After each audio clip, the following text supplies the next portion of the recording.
The Prime Minister's $1.3 trillion budget presentation promised stability, relief and growth.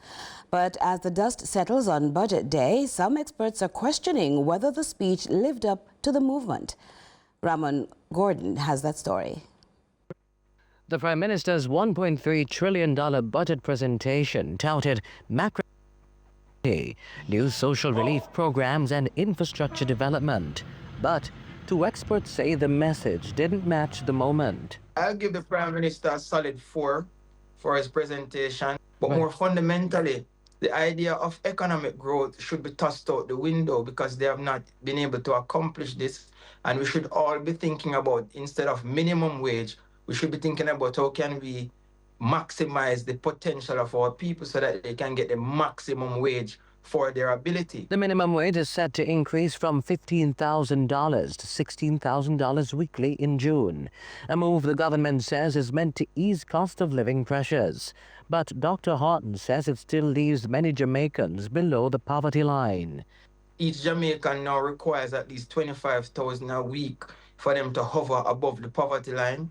So a $16,000 mark is not good enough where that is concerned. Economist Dr. Chris Stokes welcomed mention of the Aspire initiative, which aims to upskill Jamaican workers.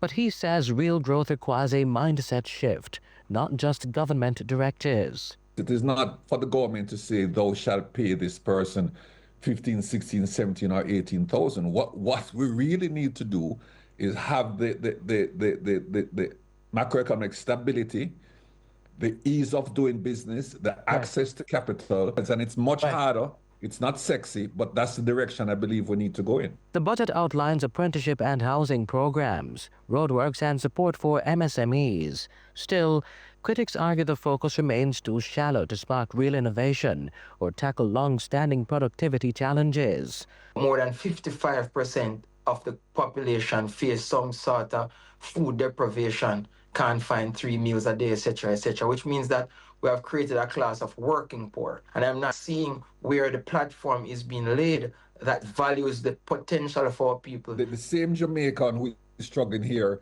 is going overseas and becoming very wealthy and contributing to other economies. And we just don't have the structures to support it. We're still trying to be something else. And I think if we embrace who we are, we will do very, very, very well. The budget debate continues next week. Ramon Gordon for CVM News.